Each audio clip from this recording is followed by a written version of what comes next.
Hello and welcome back to the Legends of Tomorrow after show right here on thestream.tv. I'm your host, Jamie Philbrick, and we've got a great episode to discuss tonight. But before we do, I want to remind you to please tweet us, #LegendsAS on Twitter. Also, please comment right here on the YouTube page below this video. Comment as well on our Facebook pages. Anything you guys have to say about today's show, we'd love to talk about while we're discussing it, so please interact with us. That's what we're here for. And we have a special prize that we're giving away tonight. This very cool Funko Pop Effie trinket from from the Hunger Games. And all you need to do to enter to win this is comment right here on our YouTube page below the video. Use the #LegendsAS so you enter to win, and we will select a winner randomly. Now, before we begin, I want to introduce my Waverider crew. Right here on my right, Alvin Rueda. What's going on, y'all? Alvin Rueda back in a bi-weekly series this time around, right? A little bit. We had a hiatus. Yeah, Legends is back. Amazeball episodes. Can't wait to start talking about it. Let's do this! And this week we have a special guest, mystery guest here. I'm very excited to welcome Dallas James. Hi guys, thanks. I'm Dallas James from the Supergirl After Show, guesting in because Patrick couldn't be here tonight, but I'm sorry to say he's sad to have missed this one. This was a really good episode, and I can't wait to get started talking about it. Yeah, let's begin. I agree. We miss our boy Patrick. Much love out to Patrick Campbell. We'll see him next time, and we're so glad that you can be here tonight, Dallas. So tonight's episode, Season 2, Episode 13, Land of the Lost. I think that gives us a little bit of a hint of where we might be traveling in time in this episode. But to give you a little update of where we're at, remember last week last episode, we captured the evil Rip Hunter, and now he is in the brig on the Waverider, and we realize that he still has the ability to command Gideon what to do, so he actually escapes from the brig at the beginning of this episode and uses Gideon to crash the ship in 600 million BC, and so when the ship crashes, he escapes. And as well, what happens is he escapes, and then part of the ship that they need to be able to time travel gets lost in this land, and we have an expedition with Ray and Amaya and Nate who go looking for this piece, and we soon learn that this is actually where Ray was stuck for, I don't know how long it was, but at the beginning of this season when Rip dispelled all our different players around time. So, Dallas, you're our guest. Let's begin with you. What did you think about the setup for our episode? I thought the setup was really, really great. I mean, evil Rip. He's just sitting there in his cell, and he's just so bad. And then he just says 3 words: Spaniel, abroad, tricycle. And then, boom, all of a sudden, Gideon is like, whatever you say, Captain. Here we go. He's able to open the doors. He's able to control the ship, and he sets a protocol. He says, initiate spectrum protocol, and down she goes. She takes the ship into the dirt, and it was such a spectacular crash, too. I just can't, I mean, I can't talk enough about it. Well, and it was cool that Gideon was like, no, Captain, you don't really want me to do that. And then he's like, no, I do. And then they do. Right, exactly, Yeah. exactly, and just the visual of the ship crashing, and it wasn't just in the dirt. I mean, they really crashed that ship. It went down hard. Looked great. Yeah, some good visual effects money spent on that effect alone. I totally agree with you. Alvin, what did you think of our beginning of the episode? It was cool. I mean, Rip has better words than I do. I would have just said Beetlejuice 3 times, and then Gideon would have fell, you know, in my words. You could say Mixaplex backwards 3 times, and you'll go to the 9th dimension for 90 days. Exactly. Yeah, either way. Yeah, but it was a good setup. I mean, Rip, whether he's evil, he's good, or he's a movie director, he's a freaking genius. Let's get that straight. I mean, like, even though his mind was a little bit manipulated, he's still an intelligent bastard. I mean, Arthur Darvill played an awesome role this year. All that range he kept up with throughout this season. You're totally right. As an actor, I think it's been really impressive what he's been able to do this season, because he's had so much of an arc to play. Not only playing good Rip, regular Rip that we know and evil Rip, but then also playing Phil. So it's been a fun kind of ride for him as a character, as an actor on this season. Yeah, I think so. I think they're really allowing this actor to just not only show his range, but have a lot of fun with it too, and really get into almost the what we call the dichotomy of a character, you know, and just I've got this side and I've got that side, and just really get into the meat and potatoes of it. It's got to be so much fun for him to play. Yeah, and it's great because Rip was sort of one note last season. I mean, it was great, and he did a great part. You know, did a great job last season as well. But I think because of the one note they were sort of playing towards, you know, I gotta save my family, I gotta save my family, I gotta stop Vandal Savage. There wasn't enough of what you're talking about, of different sort of colors in the character and in the arc, which he's had a chance to do this season, which has been really cool.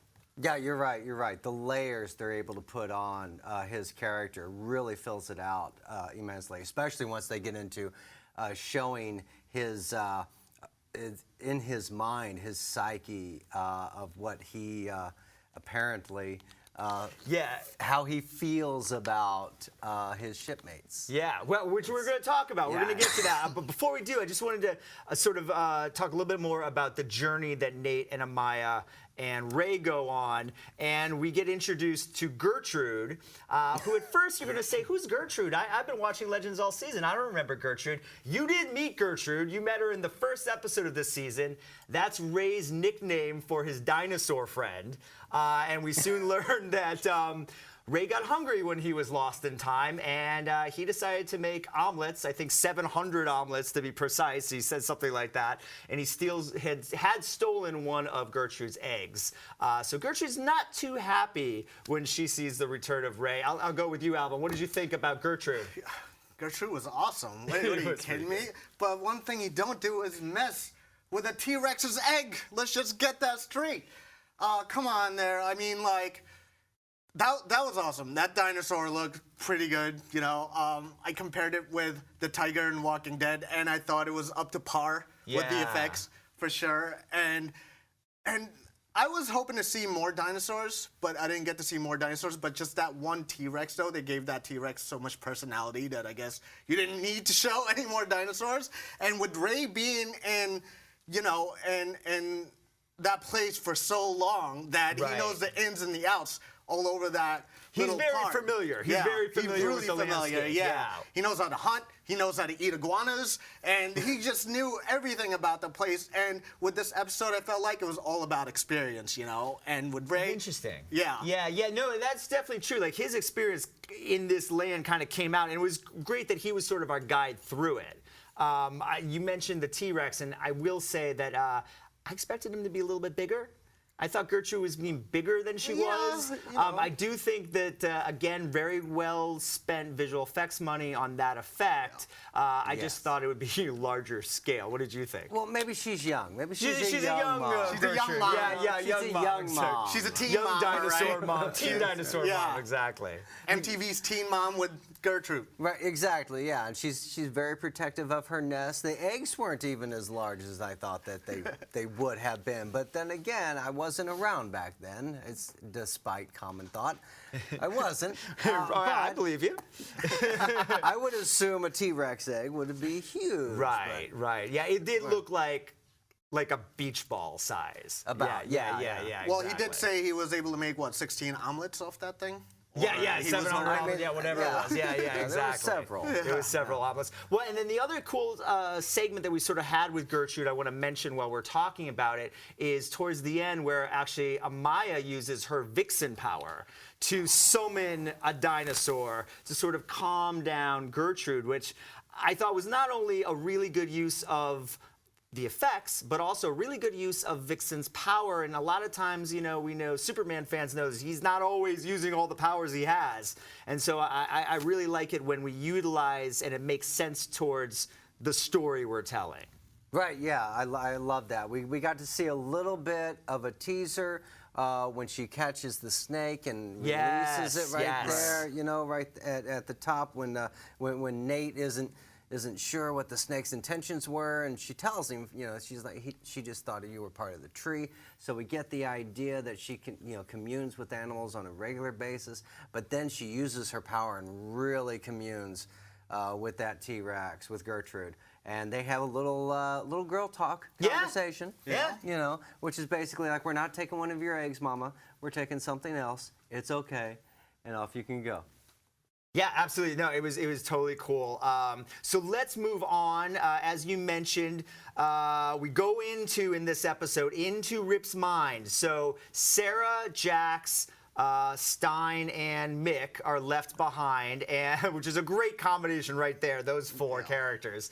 And they realize that there is actually Mick mentions that Kronos, when he was Kronos, the Time Masters had taught him this sort of, what's a way to describe it? It's an interrogation technique. They called it cognitive intrusion. Yes. That's what they called it. And they go into where they're able to actually go into the mind of the person that they're trying to communicate with, and or interrogate, or whatever the situation be. So they actually decide that Mick, because of his experience as Kronos, feels that he should lead this experiment, and Stein is actually going to become his assistant, which opens up all sorts of funny stuff and reversals. And then Sarah and Jax actually go into Rip's mind, and then end up actually fighting versions of themselves, Rip's own mind's versions of the other Legends characters. So, Alvin, I'll start with you. What did you think about going into the mind of Rip Hunter? That was awesome. I'm going to bring it back to the experience level. Sarah had experience with going on people's minds. If you remember in the invasion episode of Arrow, Sarah was already in the minds of everyone, and it's about the experience right there, because she ended up going into Italy and doing that mind thing with her. So she does have some experience. I hadn't thought about that. And they had all the conscious mind going on, so I bring it back to that. Experience level comes in, bring in Sarah. She's been there before, so she knows what she's doing. But I do love that whole subconscious thing because it felt so real. When I was watching the preview last week, it almost felt like an alien kind of vibe, But it wasn't. It was in the conscious mind. But it still had that feeling going against evil Legends. And when Sarah was going up against what she calls Bizarro Canary. Which was great that she called her that. That was so great. Yeah. I think for a minute there, Sarah was looking at her evil self, and she was just like, damn, girl, you're sexy. I just want them to make out right there, but that's just me because I love Katie lots. Yeah. But that was awesome. The fight was crazy. The choreograph between Sarah and Bizarro Canary was just so amazing. And the fact that Jackson had the battle Firestorm, which we never get to see because you don't see that. We don't get to see, and we talk about that every week, Dallas, that we don't get to see as much of Firestorm, the hero that we want. And we did get to see him in this episode. He was just evil Rip's mind's version of Firestorm. What did you think about the Legends fighting the Legends? Oh, I thought that was really great, and I really loved the way that they had Jefferson actually take on Firestorm, because initially he just had to dodge himself, basically, and not get hurt. And then he figured a way to get him jettisoned off the ship. I thought that was extremely smart and shows really how bright Jefferson really is. And how well he knows the ship. That was a big thing, and part of why Rip showed him so much. And so I was thinking about that, because even in Rip's mind, really Rip's mind is the Waverider. So even in there, the things that Rip taught Jax still work. He could use that buzzer to release the door and evacuate Firestorm. So I thought that was really neat that they kind of tied in all of that setup that they've been doing all season with Jax. You're right, they did. And he recalled it, he remembered it, he was able to utilize it, he got rid of Firestorm, and then he comes back and he meets back up with Sarah, and we have to go get Rip so that, they have to convince Rip that he's actually in control of everything, and then boop, there's Firestorm again.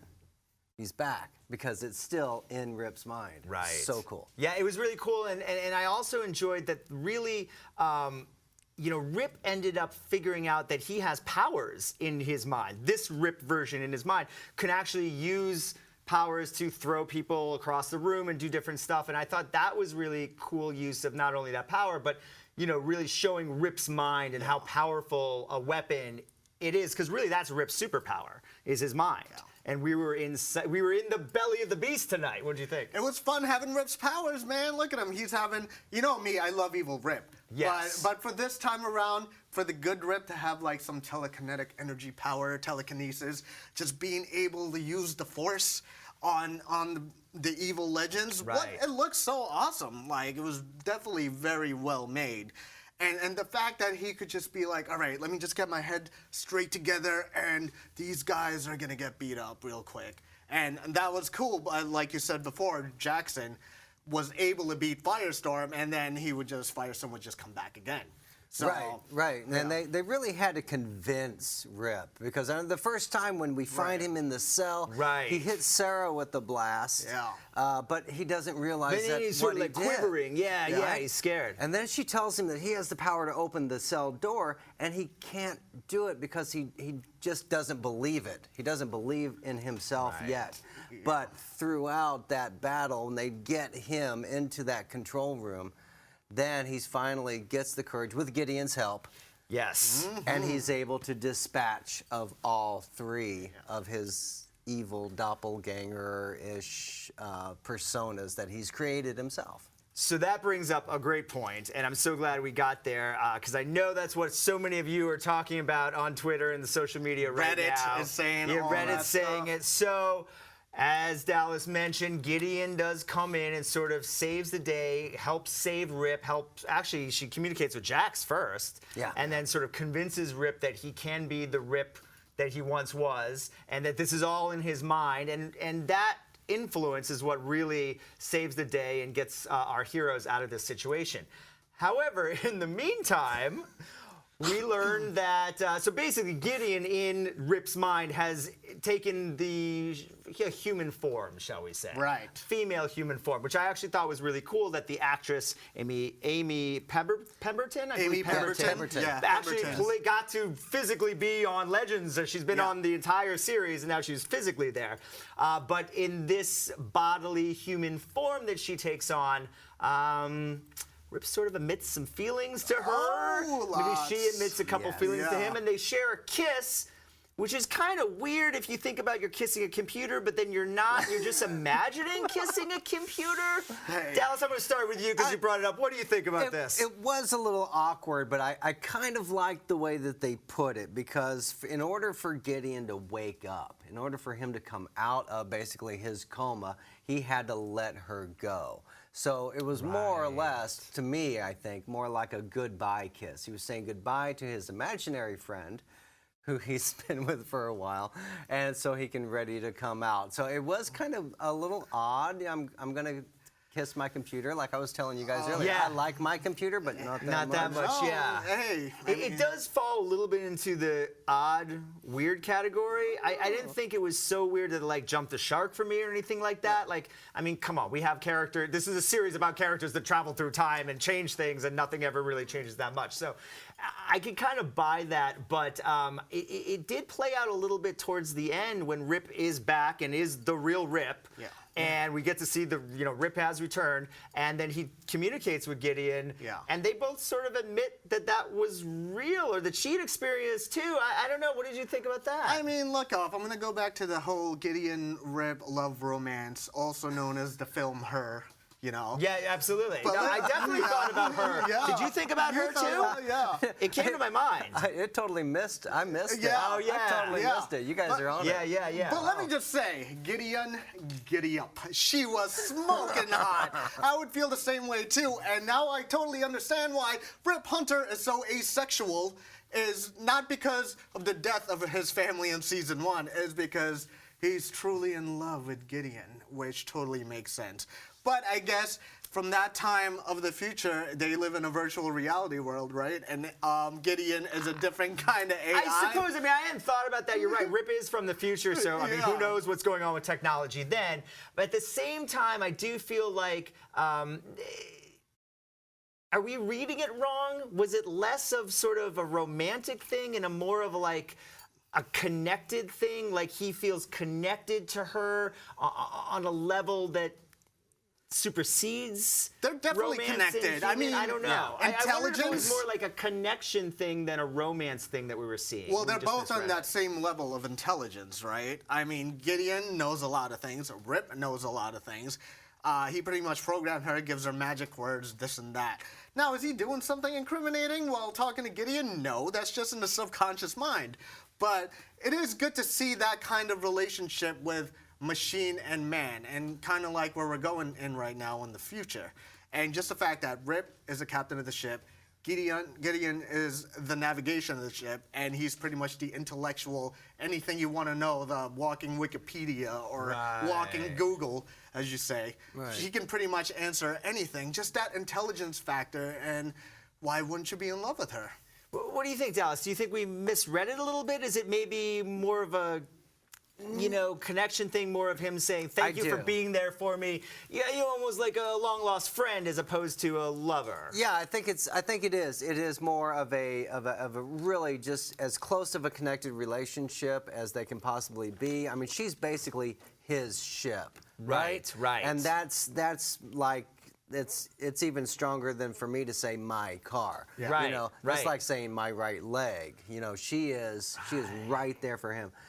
So to have that kind of relationship, I think, isn't as odd or as weird or, and awkward as it was. I think it's just so very strong. Except I'm not going to stick my tongue down my navigation system in my car. That's like about it. Well, maybe not you. Maybe I not like you, my but tongue maybe, tongue. yeah. You never know. Unless they have a human form. And I'm To like, each his own. To each his own. yeah. But one more while we're on this subject still. I do, because we have spent so much of this season, I mean, pretty much the entire season, without Rip in one form or another. We had him very, very quickly at the beginning of the season, the first episode, but then he was gone, and then he came back and he was Phil, and then he became evil Rip. So now that the real Rip Hunter, will the real Rip Hunter please step forward? Now the real Rip Hunter has stepped forward. How do we feel about this? Well, are you excited for the last 4 episodes of the season and seeing the real Rip? Oh, I am totally. I Yeah. think it's going to be down to business now. I think he's going to be totally serious about taking out or stopping Legion from doing what it is that they're going to do. I think he's going to be all business, and I think it's going to get serious, and I think we're going to see what Rip Hunter can do. Well, and also he has a vendetta now, right? Now he has something personal at stake. And that was actually kind of brought up at the end of the episode, which I thought was great, where they didn't just brush over the fact that he wouldn't know who Amaya or Nate are, really. You know what I mean? He's never really met them as Rip. So to have that sort of explained and him explain, oh, great to meet you, Amaya, and the Justice Society, and I knew you guys could work it all out, and great to meet you, Nate, and all that kind of stuff, and really to see Sarah and Mick and Jax and Ray and all of our core characters and how much they've changed in the time that he was Phil or the time that he was evil Rip, and to see Rip sort of acknowledge, it's kind of a nice moment. Like his team has really come together. It's like the correlation of the team. It's a different Legends now, though, like what you said. Yes, This is a different good Legends point. now. Good for Rip. point. Yeah. Before, Sarah was the captain. She's pretty much like, I'm the captain of the ship now. Right, and before Sarah. that it was Rip. Yeah, and before that it was Rip. Yeah. And now Rip's back, so everyone's been taking these different kind of leadership roles to be the captain of the Waverider, and now Rip's back. So this is going to be a whole different dynamic. And Absolutely. for the Legion of Doom, having evil Rip there totally helped them out. So now it's just back to 3 of them, the 3 best friends that you'll always want. Yeah, I don't know how long it's just going to stay 3 members of the Legion. I feel like there's going to be a couple new members, hopefully before the end of the season, we'll see. But I think you make a good point, and that the dynamic has changed so much on the Legends team. I think it only helps the show, keeping it fresh and keeping it for original sure. and keeping it new. But at the same time, really, we're so invested in these characters and seeing that dynamic change, seeing how Mick reacts to Stein and Sarah works with Jax, and what's it going to be like now that Rip's back and you have 2 captains essentially. I think it's really leading to some interesting stuff the rest of the season. Oh, I do too. I'm totally with you. I like the Stein-Jefferson relationship now. It's growing and it's growing so well. How is that going to affect Firestorm? in that respect. Who's going to be allowed to get even better And really than he control. was. Yeah. I think it's really going to help out in that respect. And then everybody else and their relationships. The Ray is still trying to hold on to, his moral code, set standards, and keep things the way it is. But I think he's going to end up evolving along with everyone else too. Yeah, and we had some Definitely for really interesting stuff happen actually in some of the subplots that I just want to mention real quick, where actually Ray tells Nate, hey, look, you can't get together with Amaya because I've met her granddaughter, and if you get together with Amaya, Vixen doesn't happen, and this whole animated series doesn't happen. And so he doesn't quite put it like that. And she doesn't help Arrow. Right, and I thought, right, exactly. She'll never help Arrow defeat Damon Dark. So I thought that was great to sort of have that conversation there, because it's something that we as an audience obviously have picked up on, but it hasn't been mentioned to this point. And then also you sort of touched on it, the advice that Mick actually gives to Stein about how to treat Jax, that he shouldn't be treating him like a sidekick, but more as a partner. And of course, it's great when Mick says, "I used to have a partner." We know what you mean, Mick. We miss him too. So, Alvin, real quick, what did you think about sort of that revelation with Amaya, with what Nate now knows from Ray? Well, it makes sense. Ray had a whole reason to be the Master C blocker all throughout the episode. And that is why he kept stopping all that. He kept stopping the makeout sessions, blah, blah, whatever. But he had a whole reason. He was there during that time when the Green Arrow defeated Damien Dark with the help of Vixen, his great-granddaughter. And it told you can't mess the future like that. Come on, man. Well, and also Ray went through this sort of, at least the ship romance last season with with Kendra, so we kind of know he kind of has, he kind of has that perspective. Yeah, he does. He has that first-person point of view. He said, I've done this. Right. It doesn't work out. It won't go well. So my advice is to basically, don't date a coworker. Yeah. Which is pretty good advice And all definitely around. don't date one that is the grandmother of someone else from the future, and that you're going to destroy this person's life that I know. And Goes back to the experience level once it's again. it's a butterfly effect. It's the butterfly effect. Definitely. Last thing I want to just sort of mention, tease about next week's episode. We got a little teaser. We see Thawne in the 1960s. He's at NASA, and they're just about to launch Apollo 13. Rip tells the team he knows where the spear is, the last piece of the spear that we've been looking for. So, what do you think we're headed next week with NASA, with the Legion of Doom? I think we're heading to the moon. I think we are going to. I think that is exactly where we're going. We're going to go. That third piece of the Spear of Destiny is going to either be on the moon, or it's going to have something to do with that trip. Definitely. Wouldn't that be fun? And so if they hit it on the moon, then the only way to get there is, although we do ride around in a spaceship, so they couldn't use the Waverider. They could definitely cheat that out a little bit, for I sure. don't know, but I like where you're going with that. Yeah, I'm interested to see in how Thawne thwarts Apollo 13.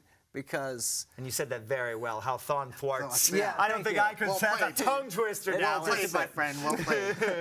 just a bit, but it's going to go so well. I think that we might see who it is that actually creates that moment.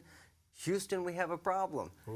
Is it the Legion of Doom that creates that moment, or Something else. or someone else? Yeah, I like that. I like where you're going with that a lot. Alvin, final thoughts on next week. Final thought on next week and the future episodes. First of all, Legion of Doom needs to get their stuff together. Rip is now good. They're coming, but Rip is now good. And he knows all the secrets of the Legion. He's worked with them. So now the Legends have a full advantage against the Legion of Doom, which makes the Legion of Doom need to plan out their strategy a little better, where maybe other members of the Legion of Doom show up. And that's what I'm waiting to see. That battle, that kind of intelligence from Thorne, and everything else we want to see in a pure battle. Yeah, that's Let's make really this interesting you exciting. say that, because I didn't think about it that way, but the Legends do sort of have the upper hand now, don't they? They do. They have Rip, they have everything in Rip's head, that what he knows, where the spear is, last piece. So there's a lot kind of riding there, and it will be interesting to see where it goes in the next few episodes. But as far as where this goes, the rest of this episode, we are out of time. I want to thank you all so much again for joining us for the Legends of Tomorrow after show right here on the stream.tv. Before we go, let me thank Alvin Rueda. So, thank you, man. I Yeah, appreciate right? that. You are the man, by the way. Thank you. Where can people check you out? You can check me out at Alvin Rueda on Twitter, and check me out on Facebook as The Mighty Chunky. You won't regret it. The Mighty Thank you for Chunky, watching. all right. And I really want to thank Dallas James for coming in. You were great on the show. Well, we loved I having really you. appreciate you guys having me on. Yeah. I had such a blast today, and really great working with you guys. You guys can check me out on Twitter at DallasJamesACT and on Facebook at Dallas James. Awesome, and I want to remind you guys that we want you to check out our Facebook pages, DCTV Crew, Universe Crew on Facebook, as well as the Legends of Tomorrow discussion group on Facebook. We want to thank our special friend Lance Ostfresser, who helps run those sites for us, and he does a terrific job. I'm Jamie Philbrook, and until next time, thank you so much for watching the Legends of Tomorrow after show right here on the stream.tv.